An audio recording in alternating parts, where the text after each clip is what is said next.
Albert Einstein once said, everybody's a genius. But if you judge a fish by its ability to climb a tree, it will live its whole life believing that it is stupid. Ladies and gentlemen of the jury, today on trial we have modern day schooling. Glad you could come. Not only does he make fish climb trees, but also makes them climb down and do a 10-mile run. Tell me, school, are you proud of the things you've done? Turning millions of people into robots, do you find that fun? Do you realize how many kids relate to that fish swimming upstream in class, never finding their gifts, thinking they are stupid, believing they are useless? Well, the time has come, no more excuses. I call school to the stand and accuse him of killing creativity, individuality, and being intellectually abusive. He's an ancient institution that has outlived his usage. So, Your Honor, this concludes my opening statement, and if I may present the evidence of my case, I will prove it. Proceed. Exhibit A. Here's a modern day phone. Recognize it? Here's a phone from 150 years ago. Big difference, right? Stay with me. Here's a car from today, and here's a car from 150 years ago. Big difference, right? Well, get this. Here's a classroom of today, and here's a class we used 150 years ago. Now ain't that a shame? In literally more than a century, nothing has changed. Yet you claim to prepare students for the future? But with evidence like that, I must ask, do you prepare students for the future or the past? I did a background check on you and let the record show that you were made to train people to work in factories, which explains why you put students in straight rows, nice and neat, tell them sit still, raise your hand if you want to speak, give them a short break to eat, and for 8 hours a day, tell them what to think. Oh, and make them compete to get an A letter which determines product quality, hence grade A of meat. I get it. Back then, times were different. We all have a past. I myself am no Gandhi. But today, we don't need to make robot zombies. The world has progressed. And now we need people who think creatively, innovatively, critically, independently, with the ability to connect. See, every scientist will tell you that no two brains are the same. And every parent with 2 or more children will confirm that claim.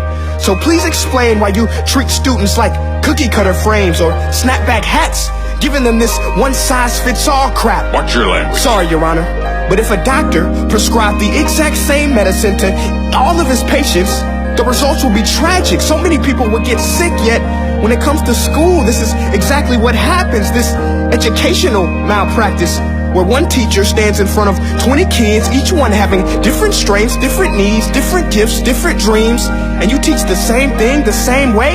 That's horrific.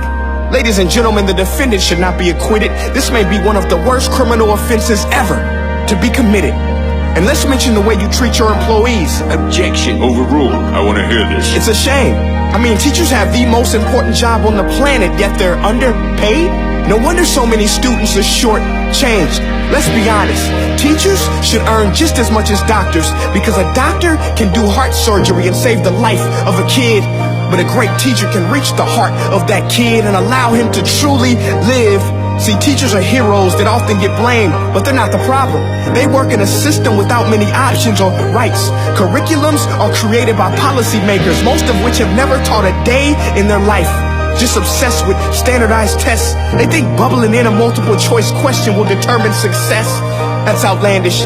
In fact, these tests are too cruel to be used and should be abandoned, but don't take my word for it.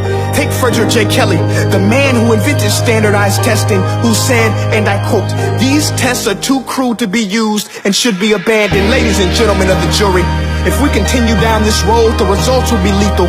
I don't have much faith in school, but I do have faith in people. And if we can customize healthcare, cars, and Facebook pages, then it is our duty to do the same for education, to upgrade and change and do away with school spirit, because that's useless.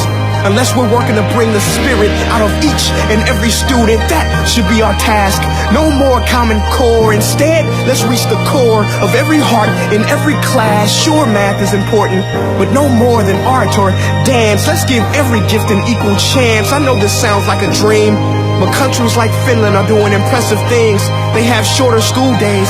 Teachers make a decent wage. Homework is non-existent, and they focus on collaboration instead of competition.